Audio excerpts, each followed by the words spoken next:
मेरे घर में मेरी सौतेली माँ, भाभी और मैं रहते थे।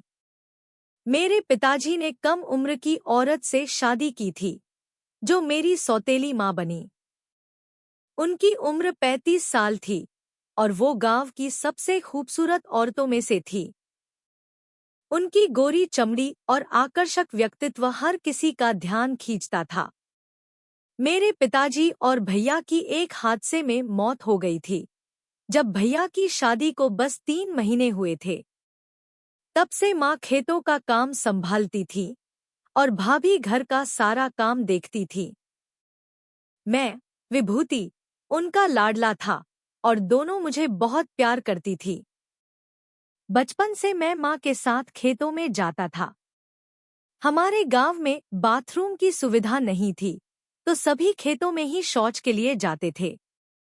हमारे घर के पीछे कुछ दूरी पर खेत थे, जहां गांव की औरतें आती थी।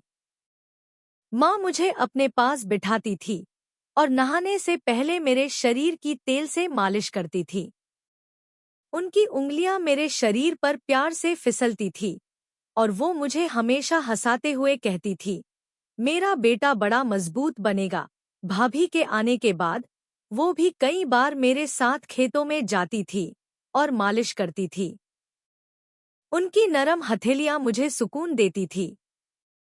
जैसे जैसे मैं बड़ा हुआ, मैंने अकेले खेतों में जाना शुरू कर दिया। अब मैं 22 साल का गबरू जवान था, रोज कसरत करता था और मेरी बॉडी मजबूत हो गई थी। गांव की औरतें मेरी तारीफ करती थी और मुझे उनके चेहरों पर एक खास चमक दिखती थी। हर सुबह नहाने से पहले भाभी या माँ मुझे तेल देती थी। उनकी नजरें मेरे चेहरे पर टिकती थी और मुझे लगता था कि वो मुझमें कुछ खास देखती थी। एक दिन माँ की तबीयत खराब थी, तो वो जल्दी सो गई। मैं रात को खेतों में जाने वाला था। पानी का डिब्बा उठाया ही था कि भाभी ने हंसते हुए टोका, अरे, कहाँ जा रहे हो, देवर जी? मैंने मुस्कुराते हुए कहा, भाभी, बस खेतों तक होकर आता हूँ। भाभी ने ठहाका लगाया, पहले तो मेरे साथ जाया करते थे और अब अकेले अकेले? कहीं गांव की दूसरी औरतों के साथ तो नहीं जाते? उनकी बात सुनकर मैं शर्मा गया। भाभी, आपने ही तो मेरे साथ जाना बंद कर दिया और अब मुझ पर इल्जाम? भाभी ने आंख मारी, कोई बात नहीं, चलो, आज फिर से मेरे साथ चलो। मैंने हंसते हुए कहा, ठीक है, चलो। हम दोनों घर के पीछे खेतों की तरफ निकल पड़े। रास्ते में भाभी आगे आगे चल रही थी और उनकी साड़ी में उनकी कमर की लचक मुझे बेकरार कर रही थी। कुछ देर बाद हम खेतों में एक साफ जगह पर पहुंचे। हमने अपनी जगह बनाई और वहां बैठ गए। भाभी ने मेरी तरफ देखकर कहा, विभूति, तुम अब बड़े हो गए हो, कितना मजबूत दिखते हो। मैंने हंसते हुए जवाब दिया, हाँ भाभी, ये तो आप और माँ की मेहरबानी है। हम दोनों हंस पड़े। भाभी ने फिर कहा, तुम्हें याद है बचपन में हम कैसे साथ में यहाँ आया करते थे? मैंने कहा, हाँ भाभी, वो दिन कितने मजेदार थे। हम दोनों पुरानी बातों में खो गए। भाभी की आंखों में एक अजीब सी चमक थी। उन्होंने धीरे से कहा, विभूति, भैया के जाने के बाद मैं बहुत अकेली हो गई हूँ। तुम तो मेरे लिए भाई जैसे हो, लेकिन मेरे मन में भी कुछ चाहते हैं। मैंने चौंकते हुए कहा, भाभी, आप ये क्या कह रही हैं? भाभी ने हंसते हुए जवाब दिया, अरे, ज्यादा भोले मत बन। मैंने देखा है, गांव की औरतें तुम्हारी तारीफ करती हैं। तुम जवान हो और मैं भी तो अभी जवान हूँ। मैंने शर्माते हुए कहा, भाभी, लेकिन आप और माँ मेरे लिए परिवार हैं। भाभी ने गंभीर होकर कहा, विभूति, माँ भी अकेली है।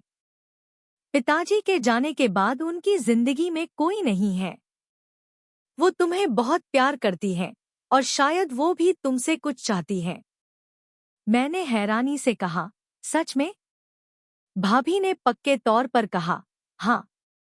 एक दिन मैंने माँ को उदास देखा। वो तुम्हारी तारीफ कर रही थी। मैं समझ गई कि वो तुम में अपनी जिंदगी का सुकून ढूंढ रही है। मैंने जोश में कहा, अगर ऐसी बात है तो मैं आप दोनों को कभी अकेला नहीं छोड़ूंगा। हमने अपनी अपनी जगह साफ की और घर की तरफ चल पड़े। घर पहुंचते ही भाभी ने देखा कि माँ सो रही थी। उन्होंने दरवाजा बंद किया और मेरे पास आकर खड़ी हो गई। उनकी आंखों में एक अनकही चाहत थी। मैंने धीरे से उनका हाथ थामा और हम एक दूसरे के करीब आ गए। उस रात हमने अपनी प्यास बुझाई।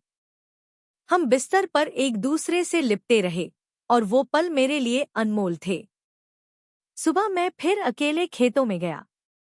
वहां गांव की एक नई दुल्हन कोयल मेरे पास बैठ गई। उसने हंसते हुए कहा, विभूति, कब आई ससुराल से? मैंने जवाब दिया, कोयल, बस यही हूं। तू बता, कैसी है? कोयल ने उदास होकर कहा, क्या करूं, मेरे पति में वो बात नहीं। तुमसे मिलने का मन था। मैंने हंसकर कहा, ठीक है कोयल, लेकिन अब मैं घर की जिम्मेदारियों में बिजी हूं।